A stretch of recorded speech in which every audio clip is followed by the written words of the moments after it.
गोंदनी रियासत हरियाणा के कस्बा गोबंदपुरा के अछूत रंबू के यहाँ पैदा हुई। उसी तरह जैसे गरीबों के बच्चे खामोशी से पैदा हो जाते हैं।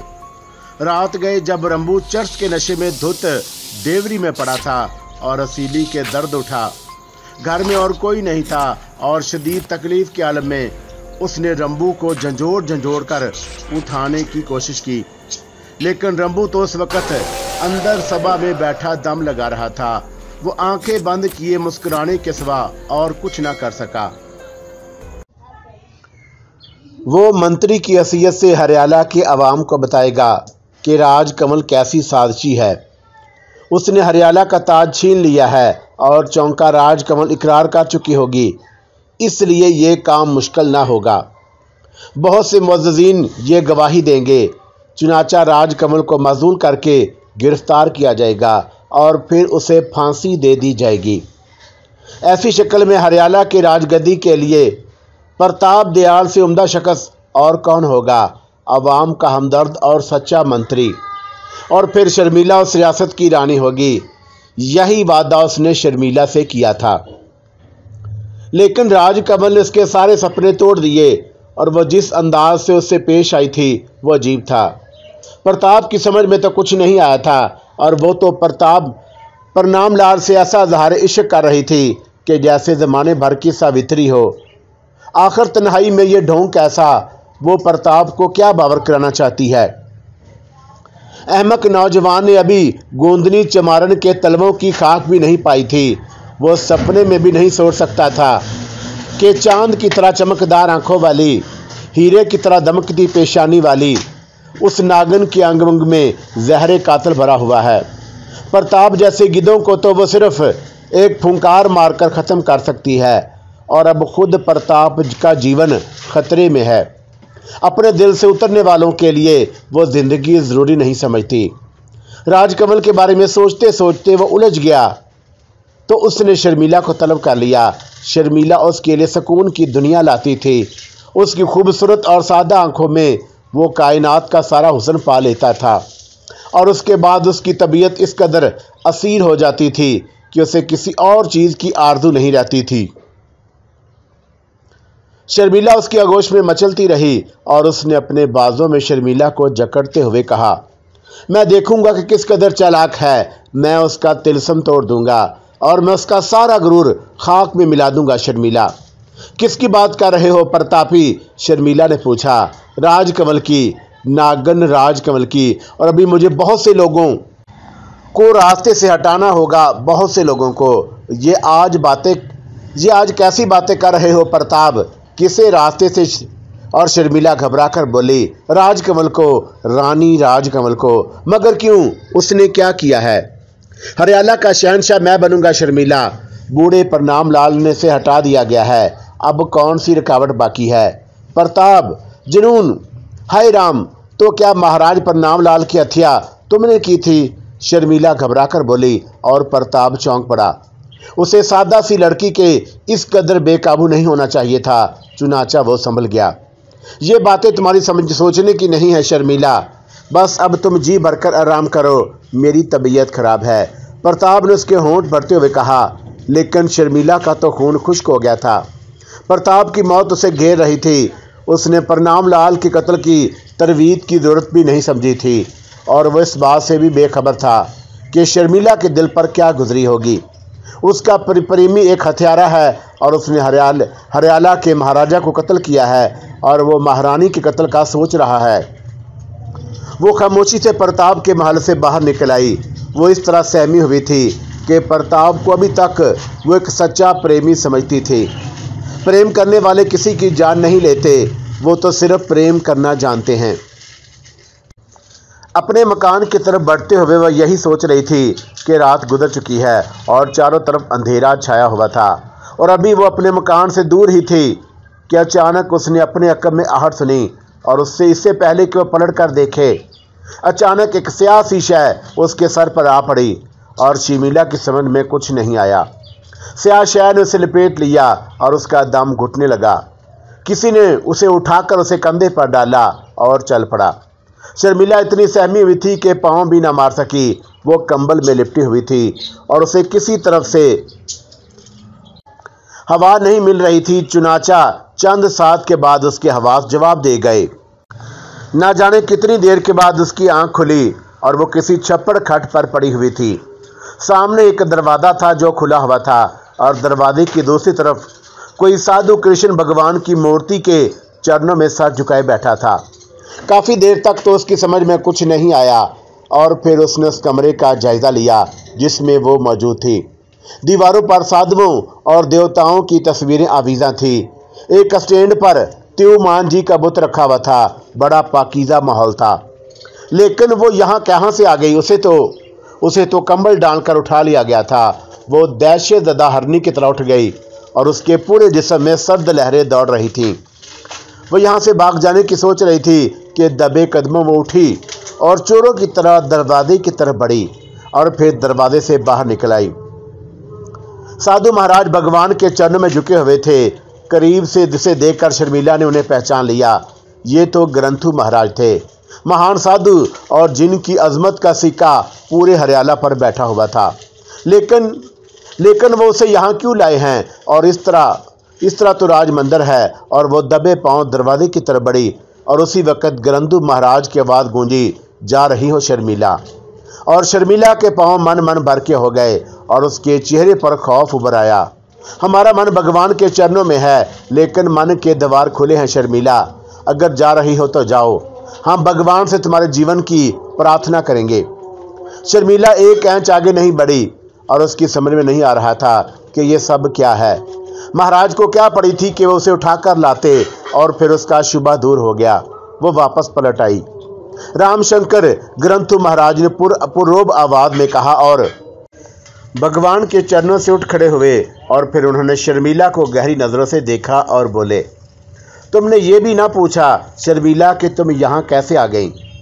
मुझसे भूल हुई थी महाराज, मैं डर गई थी। तुम्हारा खौफ बजा है शर्मिला, मगर भगवान के घर में मन के खोट काम नहीं आती। तुम्हें याद है कि तुम कहाँ से आ रही थी? मैं महाराज में। शर्मिला कांपने लगी। आओ मेरे साथ आओ। प्रेम पाप नहीं है, लेकिन टटोल लेना चाहिए कि प्रेमी कैसा है। गलत आदमियों से प्रेम करना जीवन भर का रोग भी बन सकता है और कभी कभी ये प्रेम जीवन ले डूबता है। महाराज उसके बाजू पर हाथ रखते हुए उसे अंदर ले आए। शर्मिला का शरीर अब भी कांप रहा था। बैठ जाओ शर्मिला, ये भगवान स्थान है और यहाँ कोई खौफ बेकार है। तुम्हारे दुश्मन यहाँ तुम्हारा कुछ नहीं बिगाड़ सकेंगे। शर्मिला का दिल आहिस्ता आहिस्ता काबू में आने लगा और फिर वो बैठ गई। ग्रंथु महाराज उसे थोड़े फासले पर बैठ गए थे। अब बताओ कि तुम कहाँ से आ रही थी? मंत्री जी के महल से। मेरा भी यही ख्याल था। कल रात ही भगवान के बेरों ने मुझे इत्तला दी थी कि मंत्री प्रताप दयाल हरियाला पर तबाही ला रहा है और वो राक्षस हरियाला की ईंट से ईंट बजवाने की सोच रहा है। और क्या वही तुम्हारा प्रेमी है? ग्रंथु महाराज ने पूछा। हाँ महाराज। शर्मिला के मुंह से लरसती हुई आवाज़ निकली। तूने बड़ी भूल की है शर्मिला। तेरा और उसका क्या जोड़? वो मंत्री और तू दासी। ज़रूर उसने तुझे सब्ज़ बाग दिखाए होंगे। मुमकिन है कि उसने तुझसे यह भी कहा हो कि वह तुझे हरियाला की महारानी बना देगा। आप महान हैं महाराज, उसने यही कहा था। शर्मिला ने अकीदत से कहा। कितनी भोली होती हैं तुम जैसी लड़कियां और सब की बातों में आ जाती हैं। और उसने तुम्हें बेवकूफ़ बनाया है और तुम बन गई और अब वो तुम्हारा जीवन ख़त्म कर देना चाहता है। मेरा जीवन? मगर क्यों? शर्मिला घबरा कर बोली। क्योंकि तुम उसके एक राज से वाकिफ़ हो। ग्रंथु महाराज ने गौर से शर्मिला की शक्ल देखते हुए कहा। कौन सा राज महाराज? कौन सा राज? ये तो तुम ही बताओगी शर्मिला। सुनो, मेरा इल्म मुझसे बहुत कुछ कहता है, मगर पहले मैं तुम्हें यह बता दूं कि उसके आदमी तुम्हें कंबल में लपेट कर उठा कर ले जा रहे थे और उन्हें हुक्म मिला था कि तुम्हें किसी अंधे कुएं में डाल दिया जाए। इत्तेफाक से वो मंदिर के सामने से गुजरे और मैं इस वक्त भगवान भगवती का पाठ कर रहा था। तब भगवती ने मुझे आज्ञा दी कि मैं एक सुंदरी का जीवन बचाऊं और मैं बाहर निकल आया। मैंने उन्हें ललकारा और वो डर कर मारे तुम्हें छोड़कर भाग गए। और मगर मैंने उनमें से एक को पकड़ ही लिया और उसी से उठवा कर तुम्हें अंदर ले आया। भगवान के घर में झूठ बोलना आसान नहीं है। मैंने उससे सच मालूम कर लिया और उसने बताया कि उसे ये आज्ञा प्रताप दयाल ने दी थी, और मैंने उससे कहा कि पापी हत्यारे, एक कुतिया की जान लेने पर तुम्हें शर्म ना आई? और फिर मेरे कहने से उसने उसी वक्त महल छोड़ दिया। शर्मिला बिलक बिलक कर रोने लगी और उसका दिल टूट गया था। उसे यकीन हो गया था कि प्रताप लाल ने उसे इसीलिए हलाक कराने की कोशिश की होगी कि वह उसके राज से वाकिफ हो गई है, और उसने भोले से बता दिया कि प्रणाम लाल का कातिल वही है। रोने से काम नहीं बनेगा सुंदरी, मैं तेरी सहायता करने को तैयार हूँ, और मुझे मन के सारे राज बता। महाराज, महाराज, शर्मिला रोते हुए बोली, तू नहीं बता सकती तो मुझसे सुन। क्या तुझे मालूम है कि प्रताप दयाल ही महाराज पर प्रणाम लाल का कातिल है? हाँ महाराज, उसने बताया था। और क्या कह रहा था वो कह रहा था कि वह मुझे महारानी बनाएगा और राजकमल को सजा देगा कि वह जीवन भर याद रखे। ओहो, ग्रंथु महाराज का चेहरा चमक उठा और उसने तुझसे दिल का भेद कह दिया शर्मिला। मगर फिर उसे यह ख्याल हुआ कि उसका भेद खोल न दे, चुनाचा उसने फौरन अपने आदमियों को तेरे पीछे दौड़ाया कि वो तेरा खाक काम कर दें, और उसे अपनी भूल का एहसास हो गया था। पर तुझे अपनी भूल का एहसास हुआ या नहीं? मेरी कौन सी भूल महाराज? शर्मिला ने मासूमियत से कहा। वही कि तूने ऐसे हत्यारे से प्रेम किया था। मुझसे भूल हो गई थी महाराज, और अब वो तुझे पाताल में भी तलाश करके ख़त्म करने की कोशिश करेगा, क्योंकि उसका भेद तू जानती है। हाय भगवान, मैं क्या करूं? शर्मिला फिर रोने लगी। रोने की ज़रूरत नहीं है शर्मिला, अब तू भगवान के घर में है। लेकिन ये बता कि तेरे मन में प्रणाम लाल का प्रेम भी था या नहीं? वो हमारे मालिक थे महाराज। क्या तू उसके हत्यारे के मुख से पर्दा नहीं उठाएगी? मैं महाराज, सब कुछ मेरे ऊपर छोड़ दे। जब तक मैं उसका कच्चा चिट्ठा ना खोल दूं, तू कहीं ना जा, यही रह। और जब उसके करतूत सबके सामने आ जाएं, तो फिर तू आज़ाद होगी। मैं वही करूंगी जो महाराज, जो आप कहेंगे। वादा करती हूँ। हाँ, मैं वादा करती हूँ महाराज। तो फिर आ, मैं तुझे ऐसी जगह पहुँचा दूँ जहाँ कोई तुझे तलाश ना कर सके। और महाराज शर्मिला को लेकर एक तय खाने की तरफ बढ़ गए। उसे दूसरों की निगाहों से पोशीदा रखना भी ज़रूरी था, क्योंकि बहरहाल वो राजकमल के लिए एक अहम मोहरे की हैसियत रखती थी। उसके अलावा ग्रंथु महाराज उसे अपने कामों में हार्ज करना भी नहीं चाहते थे। अपने काले करतूत तश्ते अदबाम तो नहीं कर सकते थे। शर्मिला भी बुरी तरह जब तक वो यहाँ रहती, ग्रंथु महाराज को किसी और की ज़रूरत नहीं थी। लेकिन अभी वो राजकमल के काम का मोहरा थी, और उस मोहरे को किसी भी वक्त है ग्रंथु महाराज खराब करना नहीं चाहते थे। इसलिए शर्मिला की पहली जवानी को हासिल करने का ख्याल उन्होंने दिल से निकाल दिया। दूसरे दिन वो गुरु महाराज के दरबार में पहुंच गए। राजकमल हस्बे मामूल मुस्कुराते हुए उसका स्वागत किया और उन्हें बैठने की पेशकश की। और ये बता, क्या रिपोर्ट है महाराज? राजकमल ने मुस्कुराते हुए पूछा।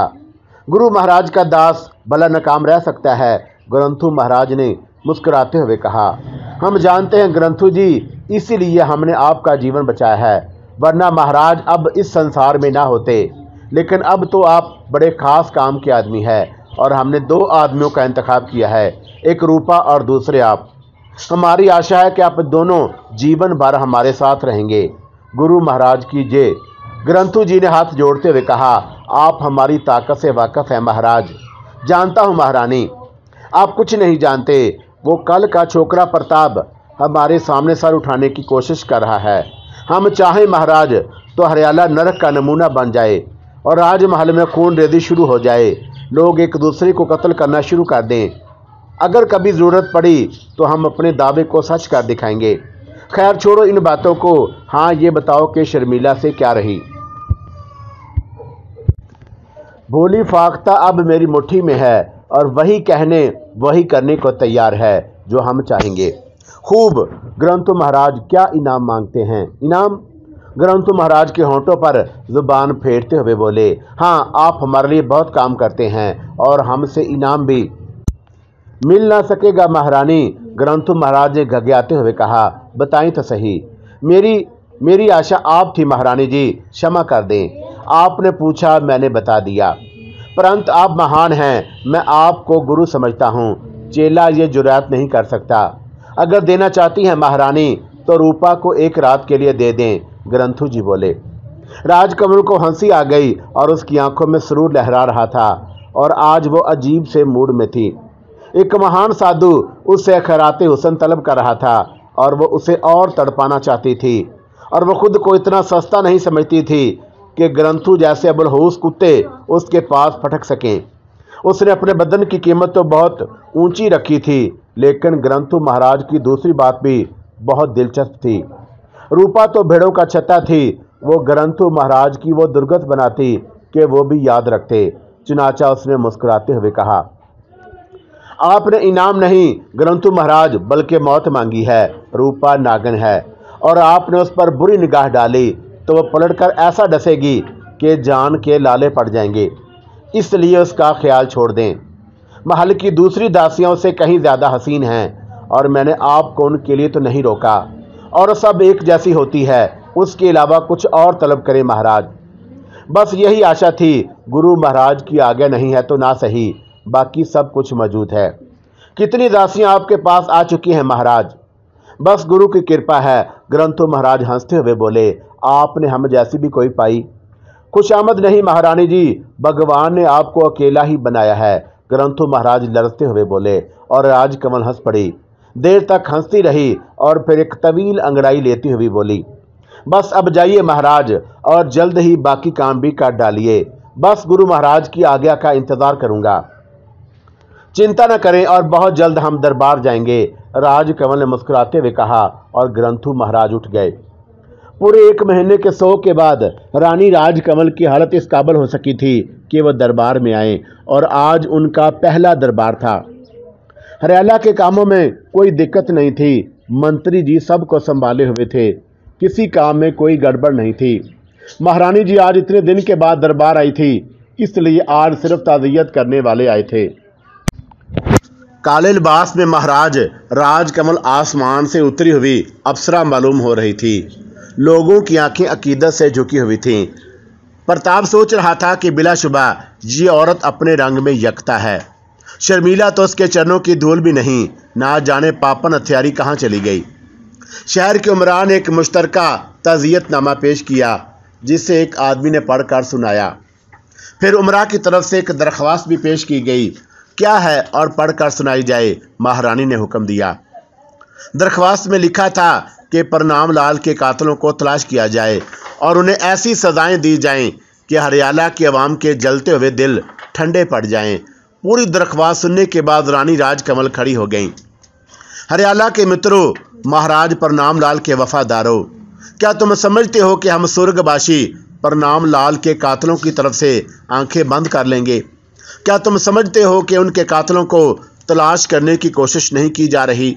सुनो हरियाला वालों, प्रणाम लाल जी मेरा सुहाग थे।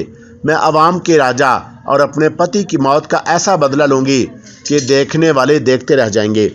मेरे आदमी काम कर रहे हैं और मुझे उम्मीद है कि बहुत जल्द ही महाराज के कातिल पकड़े जाएंगे, मैं वचन देती हूँ। और पूरे दरबार में रानी राजकमल की जय जयकार होने लगी। फिर कुछ दूसरी कार्रवाइयाँ होने लगी और उसके बाद दरबार बर्खास्त कर दिया गया। गमज़दा रानी ज़्यादा देर तक काम नहीं कर सकती थी, लेकिन रफ्ता रफ्ता उनकी हालत बेहतर होती गई और वह दरबार के कामों में दिलचस्पी लेने लगी। आवाम की भलाई के काम होने लगे और यूं वक्त गुजरता रहा, लेकिन अभी तक महाराज के कातलों के बारे में कोई इंकशाफ नहीं हो सका था।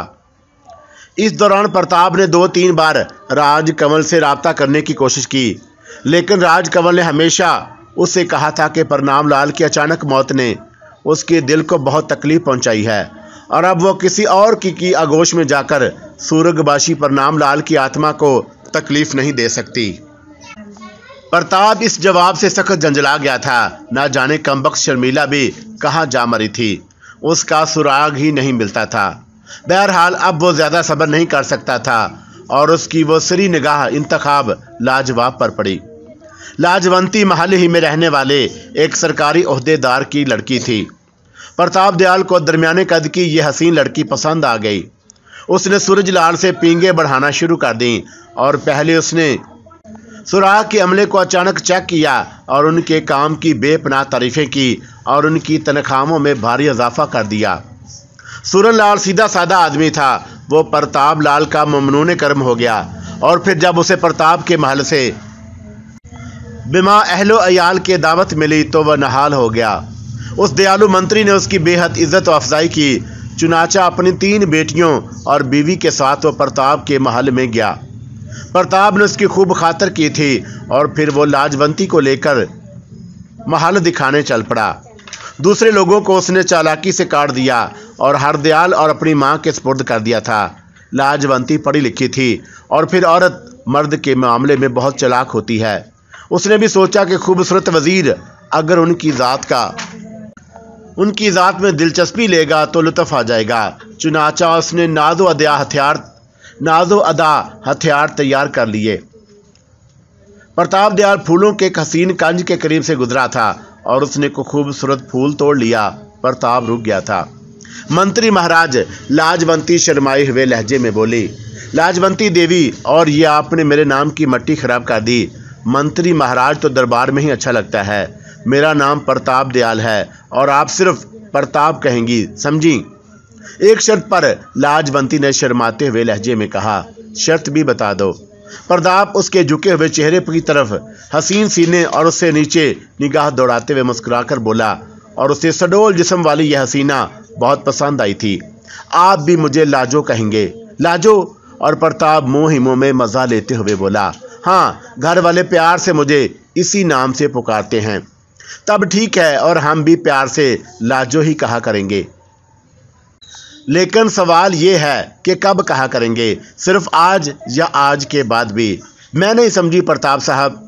और ये एक दिन की मुलाकात सिर्फ सपना बन जाएगी या और मुलाकातें भी होंगी? दासी हूँ प्रताप जी, जब हुक्म देंगे हाजिर हो जाऊंगी, वादा करती हूँ। हाँ, वचन देती हूँ। लाजवंती ने उसे होशरबा निगाहों से देखते हुए कहा और फिर फूल आगे बढ़ाती हुई बोली, अगर इजाज़त हो तो इसे आपके लिबास में लगा दूँ। ओहो! और प्रताप आगे बढ़ आया और लाजवंती ने उसके लिबास में फूल लगा दिया। प्रताप ने एक फूल तोड़ा और उसे लाजवंती के बालों में सजा दिया और फिर वो गहरी नज़रों से लाजवंती को देखते हुए बोला, फूलों की अपनी ज़ुबान होती है लाजो, और क्या आप इस ज़ुबान से वाकिफ़ हैं? और लाजो ने एक अदा से सर हिला दिया। बड़ी अनोखी, बड़ी मीठी ज़ुबान होती है। ये बड़े गहरे बंधन होते हैं इसके। तुमने मेरे लिबास में फूल सजाया है। एक प्रेमिका की तरफ से ये तोहफा हो तो प्रेमी की खुशबू का ठिकाना नहीं होता, और अगर प्रेमी अपनी प्रेमिका के बालों में फूल सजा दे तो मानो कि उसने उसे जीवन भर का साथी चुन लिया। प्रताप जी, लाजवंती जज्बात भरी आवाज़ में बोली, क्या मैं इस फूल के काबिल हो सकती हूँ? हमने इसे सोच समझ कर ही तुम्हारे बालों में सजाया है। प्रताप ने उसकी कमर में हाथ डालते हुए कहा और लाजवंती ने आंखें बंद कर लीं। महीनों का काम मिनटों में हो गया था। वो वापस पलटे तो नशे में चूर थे। लाजवंती की आंखों से कामयाबी की शराब बरस रही थी और प्रताप शिकार के काबू में आ जाने पर खुश था। अब कब मुलाकात होगी लाजो? उसने पूछा। जब आ गया हो। कल रात। मैं बाग में इसी जगह इंतज़ार करूँगा। मैं आ जाऊँगी, लाजवंती ने शर्माते हुए कहा और दोनों खुशी खुशी अंदर दाखिल हो गए। दोनों के चेहरे अपनी कामयाबी पर दमक रहे थे। आज दरबार खास था। शहर के सारे मुअज़्ज़िज़ीन, प्रणाम लाल के सारे जानसार जमा थे। महारानी राजकमल भी आने वाली थीं। वो आईं और दरबार में एहतराम फैल गया। दरबारी मुअद्दब हो गए। महारानी एक देवी की हैसियत रखती थी। उनके लिए कौन था जिसे उन्होंने नहाल ना कर दिया हो और सब की तमन्नाएं पूरी की थीं। ऐसी महारानी की जितनी इज्जत की जाती कम थी। राजकमल दरबार में बैठ गई और प्रताप दयाल ने हस्बे मामूल खास मुकदमात पेश करने शुरू कर दिए। राजकमल ने चंद मुकदमात निपटाए और उसके अंदाज से एक असराब का इजहार हो रहा था और फिर एक दरबारी ने उसकी मुश्किल किसी हद तक हल कर दी।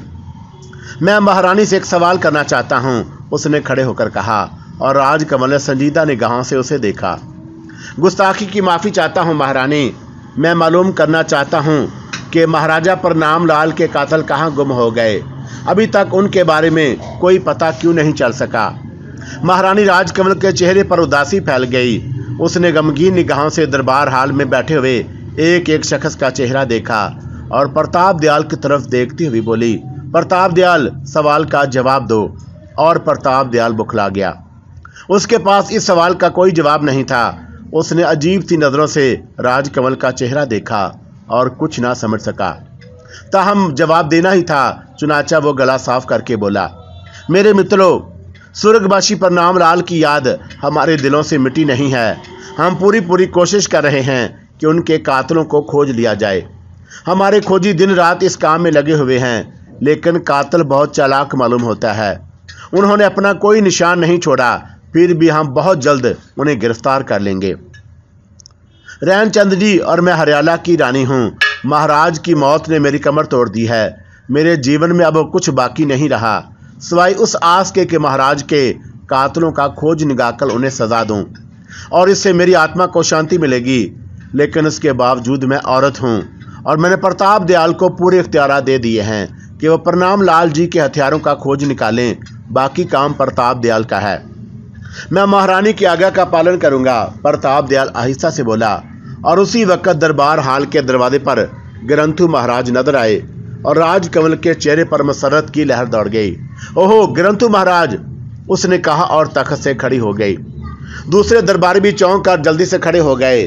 सिर्फ राजकमल थी जो ग्रंथु महाराज की हैसियत से वाकिफ थी, वरना पूरे हरियाला के लोग उन्हें एक पहुंचा हुआ सादी ऋषि समझते और सभी उनकी इज्जत करते थे। दरबार हाल में सन्नाटा छा गया। ग्रंथु महाराज पूर्वोब अंदाज में चलते हुए राज सिंहासन के करीब पहुंच गए और उन्होंने राजकमल और दूसरे दरबारियों को बैठने का इशारा किया। ओम शंकर, उन्होंने भारी आवाज में कहा, और फिर वो उनकी तरफ मतवज्जा होकर बोले, महान रानी जी कमल और मुअज़्ज़ज़ दरबारियों, तुम जानते हो कि भगवान के दास तुम्हारी इस दुनिया से कोई सरोकार नहीं रखते। प्रणाम लाल ने कहा कि हम उनके पास रहें, सो हम रह पड़े, वरना तुम्हारा ठिकाना तो जंगल है, जहां भगवान से लोल गाकर हम जीवन गुजार देते। मित्रों, हम भगवान के सिवा किसी और से नहीं डरते और देवताओं के इशारों पर जीवन दान तैयार करने को तैयार रहते हैं। महारानी, और यूं इस वक्त भी हम एक ऊपरी इशारे पर यहाँ आए हैं। मैं ग्रंथु महाराज का स्थान पहचानती हूँ। स्वर्गवासी प्रणाम आपका बहुत मान करते थे महाराज, राजकमल ने कहा। हमें तुझसे एक शिकायत है राजकमल, कि तूने अपने महल के सारे खोजियों को प्रणाम लाल के कातलों की तलाश में लगा दिया है, मगर हम बात ना थी। और क्या तू नहीं जानती कि संसार की निगाहों में छुपे हुए हमारी निगाहों से दूर नहीं होते। पूरे दरबार हाल में एक अजीब सी बड़बड़ाहट गूंज उठी। राजकमल के चेहरे पर भी हैरत के नकुश नजर आ रहे थे और लोगों ने भी महसूस कर लिया। हाँ, हमें इस भूल का एतराफ़ है महाराज, हमने ये नहीं सोचा था। तेरी राजधानी के खोजी जीवन भर कोशिश करते और उन कातलों का पता नहीं लगा सकते, क्योंकि कातिल इतने सयाने हैं और ये उनके बस का बात नहीं। परंतु भगवान के इशारों को कौन रोक सकता है। अगर आप उनकी निशानदेही कर सके महाराज, तो हम जीवन भर आपके एहसानमंद रहेंगे। हम इसीलिए आए हैं राज, वरना भगवान के चरणों को छोड़कर तेरे दरबार में आना हमारी शान के खिलाफ है। हम इसीलिए आए हैं कि इन सयानों के चेहरों से पर्दे सिरका दें, जो ये सोचे बैठे हैं कि वह भगवान के हाथों से भी बच जाएंगे। हम बेचैन हैं महाराज, दरबारी बीक वक्त बोल पड़े। सुनो मित्रों, साधु संत इसलिए संसार में आते हैं कि संसार को सीधा रास्ता दिखाएं। हम सच बोलते हैं और कभी कभी उसकी सज़ा भी पाते हैं, मगर हमारा मिशन यही होता है कि मैं कातलों का चेहरा दिखाने आया हूँ। अगर रानी राजकमल को ये चेहरा पसंद ना आए तो बेशक हमारी गर्दन उतरवा दे, मुझे कोई शिकायत ना होगी। ग्रंथु महाराज, आप महान हैं। आप जानते हैं कि मेरे हृदय में बदले का नरक सुलग रहा है, और कातिल मेरे सामने आ जाए तो मैं उसकी चंदियाँ उतरवा दूँ और मैं अपने हाथ से उसकी गर्दन काट दूँ। क्या तुम्हें मेरे ऊपर विश्वास है दोस्तों? ग्रंथु महाराज ने दरबारियों की तरफ देखा। हमें आपके ऊपर पूरा विश्वास है महाराज, और सब ने बीक वक्त जवाब दिया। तो कातिल तुम्हारे सामने है पागलो। देखो मंत्री प्रताप दयाल, और पहचानो इस अपराधी को जिसने जिसका नमक खाया उसी के सीने में खंजर भोंक दिया। और यही है महाराज प्रणाम लाल का कातिल, यही है, और हत्यारा जिस तख्त के लालच में अपने मालिक को जिसने कत्ल कर दिया। महाराज, प्रताप चीख पड़ा। उसकी चेहरा अंगारे की तरह सुर्ख हो गया था, और यही कैफियत राजकमल की थी, और उसकी ये हालत मसनूई न थी। हालात उस वक्त क्लाइमैक्स पर आ गए थे और एक अहम फैसला होने वाला था। और जोर से चीख प्रताप दयाल, मगर तेरी आवाज हमारी आवाज का मुकाबला नहीं कर सकती। तू घर का भेदी है, तू लालची है मूर्ख, और तूने प्रणाम लाल को कत्ल किया और जिसने तुझे गंदी नाली से उठाकर महल में रख दिया था। मंत्री बनने के बाद तेरी हवस बढ़ गई और तूने अपने मन में खूबसूरत रानी राजकमल को हासिल करने के दिए जलाए। तू चाहता था कि प्रणाम लाल मर जाए और तू ना सिर्फ राजधानी पर कब्जा करे बल्कि राजकमल भी तुझे मिल जाए। इसलिए जब रानी राजकमल महाराज प्रणाम लाल के साथ शिकार को गई तो तूने चोरी से अपने आदमियों को तैयार किया और तेरे सूरमाओं ने उनका पीछा किया। फिर एक रात मौका पाकर उन्होंने हमला कर दिया और महाराज को मौत के घाट उतार दिया। ये झूठ है, बकवास है रानी जी, आप मेरी गवाही दें। प्रताप दयाल ने गुस्से से कहा। उसे यकीन था कि रानी राजकमल कितनी बदल गई हो, लेकिन आखिरकार वो उसका महबूब है और वो उसकी तरफदारी जरूर करेगी।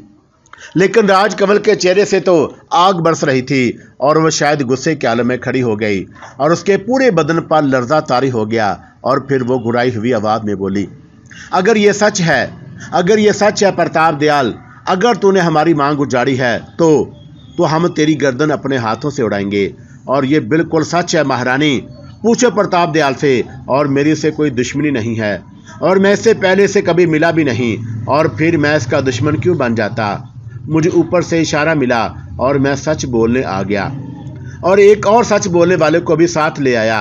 महाराज हाल के दरवाजे की तरफ मुड़े और जोर से बोले, आ जाओ। और दरवाजे से शर्मिला और प्रताप के महल के चंद मुलाजिम अंदर आ गए। शर्मिला को देखकर प्रताप का चेहरा जर्द हो गया और वह बिला वजह का मुजरम बन गया था।